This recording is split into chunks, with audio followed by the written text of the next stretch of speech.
Chapter 5. Out of Sight, Out of Mind. Man, y'all don't know shit about the legal system. Smoking Joe gave me 4 fucking years, and to top that off, he calls himself being nice by allowing me 2 minutes with my woman.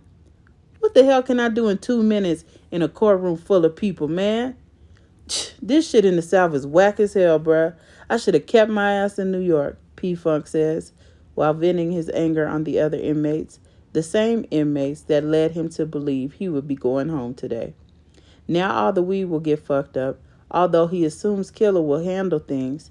Killer doesn't hustle with the same passion or determination that P Funk demonstrated. Damn, this is fucked up. After P Funk is sentenced, all the girls are distraught and baffled. They don't realize that things will get worse before they get better. If Killer hadn't kept coming by, there is no telling what they would have done. Ashanti is on the phone with P Funk's attorney every day, almost every hour. She and the girls are sick when the judge goes against everything that was supposed to happen. Many thoughts are going through her mind. What will she do without P Funk? What to do with his money? What to do with all of his weed? And damn, she really needs to pull herself together and be strong for her man, but how? Michelle, Cedra, and Tyra write P Funk almost daily, and Ashanti visits on Monday, Tuesday, and Wednesdays. After 2 months of this, Ashanti gets a job dancing at Shishi's. She works Thursday, Friday, and Saturday nights. She doesn't want to end up where P Funk is, so she stops selling weed, but she smokes more and more. This is the only way that Ashanti can bring herself to get naked in front of a bunch of horny men. Although the schedule is hectic, the nights are long. She's making over $1,000 a week, the most money she's ever made. Killer eventually graduates from high school. He is exceptionally bright. In fact, he is classified as gifted, which enabled him to be skipped from the 9th to the 11th grade. He becomes so busy with school, sports and academics, things like that, he has to cut back on his visits to the girls. Killer decides to focus on his future and leave everybody with what they have. He thinks it'll get greater later. He keeps P-Funk up to date on what's happening in the streets and whatnot during their Saturday visits. They already trust each other, but now P-Funk depends on Killer more. He needs his boy to ride, be his feet, eyes, and ears on the street while he's doing his time. The only thing Killer can't provide on a regular basis is money. With all the activities at school, his allowance isn't much, but he sends P-Funk what he has left. P-Funk figures Killer can't handle the sets by himself, so he takes everything as a loss. Already considered the smartest kid at Old Perry Walker High School, he eventually accepts a scholarship to Morehouse College in Atlanta. He hates that he will be so far away from P-Funk, but decides that he will make a way to keep in touch. Ashanti has become the featured attraction at Shishi's. All the ballers want to get with her. Although she isn't young, her body is perfect. All the guys think she is at most 18, but we know better. As the attention towards her grows, her attention for P-Funk lessens. Her daily letters stop, and she now only visits once a week. She moves back with Mayanna. She's tired of everyone telling her how she's screwing up by not being there for P-Funk. Ashanti gets caught up in making money and in what people can do for her. She puts several thousand down on a new car, a black-on-black 2005 Nissan Altima. Her attitude is that if a man isn't about kicking her down with some cash, their conversation will be limited at most. She decides that the only one that will take care of Ashanti will be Ashanti. It's Friday night, and Shishi's is packed. All the men are just about drunk. She likes it when the club reaches this point because the tips triple. Tip War Black is well known around the city.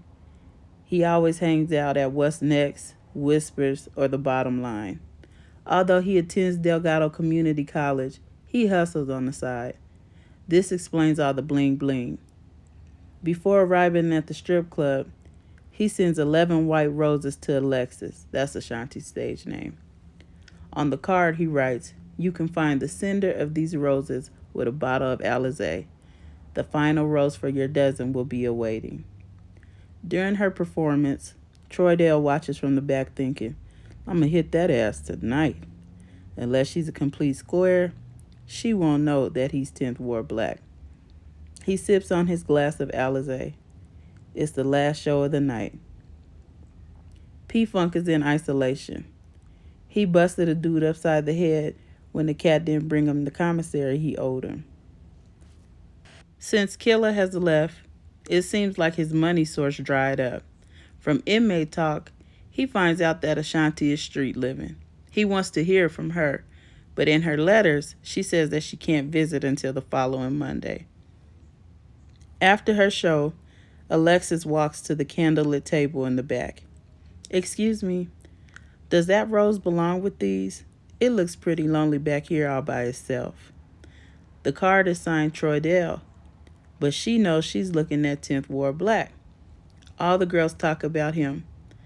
5 feet and 8 inches tall, 170 pounds of all muscle, his bald head and dark complexion. However, seeing him up close makes her wet. Although she has had a lot of dinner dates, she hasn't had any dick since P-Funk left. She sits down and they both have a drink from the chill bottle. He compliments her on a great show and immediately begins putting his Mac down. Alexis, I've been checking you out for a minute now, and I never see you with nobody. What, you getting Secret Service? Nah. Fine as you are, I'm surprised ain't no nigga around here keeping a good eye on you. Or is it that you like yourself? Nah, I'm strictly dickly. Well, you look like you need to belong to something. You got that other half look, like Rose go with Royce. I know you hear me knocking, let me in now. Alexis tells him that she has a boyfriend, but he's in jail. After mentioning P-Funk's name, she's surprised to know 10th Ward Black knows all about him. He says he remembers the article in the newspaper. He smiles while saying, you like them youngsters, huh? If anyone else would have said that, she would have went off. But the man in front of her is making her pussy wetter by the minute. They end up at his house fucking like there will be no tomorrow. On Saturday morning, P-Funk requests one of his 2 phone calls for the month. He calls the condo and Michelle answers. After telling him that Ashanti moved back with Mayanna weeks ago, she calls Mayanna on 3-way. Mr. D answers and is shocked that it's P-Funk. They talk a few minutes, and then Mr. D tells P-Funk what he already expected, that Ashanti isn't home.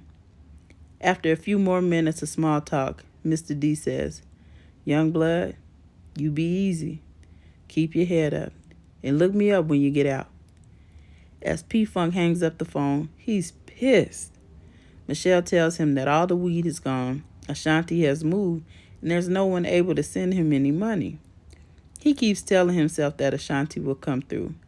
He falls asleep with those same thoughts. Killer settles in at Moore House. He shares an apartment with Kenyon Carter from Atlanta. A lot of the other students call him Katie Red. He seems like a pretty cool dude, kind of quiet, and very secretive. Killer wonder why Katie Red's 2003 BMW X5 is sprayed with a pink pearl.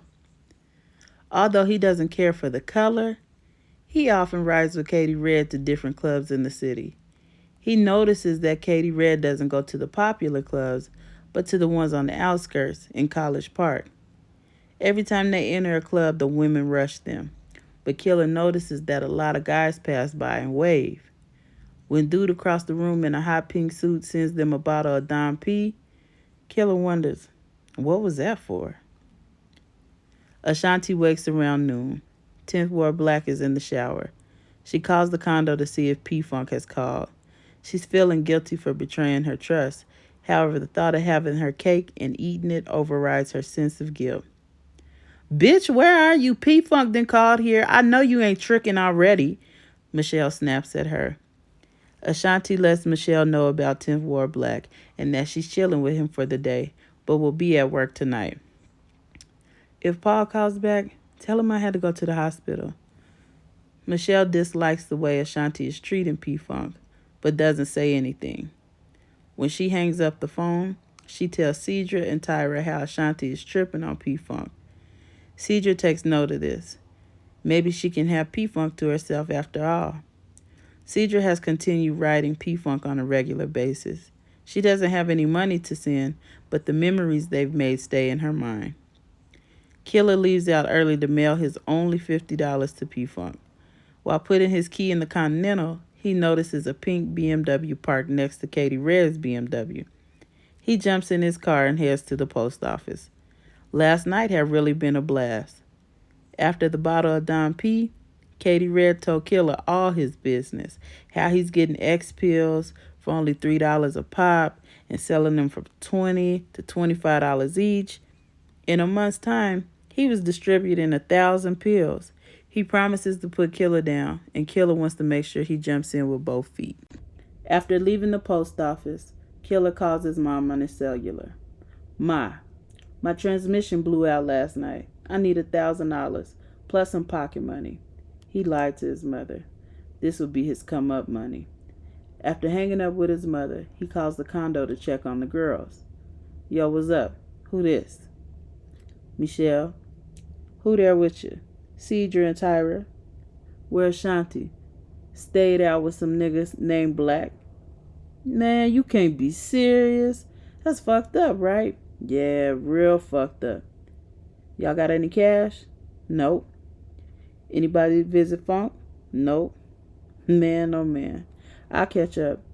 Keep y'all head up. Tell Shanti it gets greater. Later. Alright. After hanging up with them, he has a headache. He's pissed that Ashanti is out dogging his boy. Pissed that they fucked up all the weed. And pissed that they haven't been visiting P-Funk. He'll make sure to add some extra lines to his next letter to P-Funk and also send $100. The thoughts in his mind were, it gets greater later. After work Saturday night, Alexis goes to Mississippi with 10th Ward Black. They gamble and fuck from Saturday night till Sunday and into Monday. Monday morning, her cell phone rings. Hello? What's up, kid? P-Funk asks, his voice in disgust. Ashanti panics. She's supposed to visit him today, but she got caught up hanging with 10th Ward Black. She's glad she has told 10th Ward Black about P-Funk. This will make handling this a lot easier. Hey, baby. I'm glad you called. I'm sorry I couldn't make it today. I got sick at work last night, she says while smiling at 10th Ward Black. P-Funk is no fool, and he has her on three-way with Cedra. Cedra has already told him what's up and made him promise not to bust her. It pisses him off that she could lie to him so easily. Although hurt, he knows she has to leave her alone, get her out of his system, and have an emotional detox. Hey, yo, don't play me to the left. You on some foul shit now? This is how you do? What you love, huh? You disrespected everything that we built, and it's a price to pay for treachery, he says, just before hanging up. Thinking, fuck that bitch. She's been having excuses for the last few months anyway. Far as I'm concerned, that was our last conversation. She played the wrong one to the left. Through inmate gossip, he finds out that 10th Ward Black is Ashanti's new man. He thinks to himself, fuck it. I'll just get it how I live. Killer returns from the post office and hears Luther's If Only for One Night blasting from the surround sound. Katie Red doesn't notice Killer come in as he continues to caress his date. They are tongue-kissing to no end while rubbing all over each other. Killer wouldn't ordinarily see this as a problem, but Katie Red is hugged up with Sweets, the same dude that had on the pink outfit the night before. Although all the signs were there, Killer didn't put two and two together until now. Damn, man. What the fuck is this? You on some gay shit? Man, why you ain't tell me that shit before I moved in this motherfucker? Is all he could say before going to his room. These past few months, Killer hasn't paid enough attention. They have different schedules, but he feels that he should have known from the jump. Sweets knocks on the door and apologizes to him, letting him know that it won't happen again. As a form of making amends, Sweet says that he'll put him down with the pills and hook him up with his customers. For the 1,000 his mother sends, Sweets gives him 700 pills. Do the math, young blood. Soon you'll be running your own empire. Killer and Katie Red remain roommates. They keep their business and personal lives separate. This goes on into his senior year. As it turns out, Sweets is the big man. Between Katie Red and Killer, they're moving over 4,000 pills a week. P-Funk receives a letter from Killer. Killer tells P-Funk about his fiancée and how he invests his money through her. He also mentions to P-Funk that he has a spot waiting for him when he gets out. The game has blessed Killer. With only a few more months to go, Killer is reassuring him not to worry about a thing once he's released. Throughout his bid, Killer has been the only one that remained faithful to him. $50 a month wasn't much. Whatever else he needed, he took. 1 week before his release date, P-Funk received a picture of Killer at his graduation ceremony. With the express mail packet is a money order for $1,000. All the note says is, "Things have changed, but we've remained the same. Can't wait to see you. One love." In the bottom corner are the words, "It gets greater later."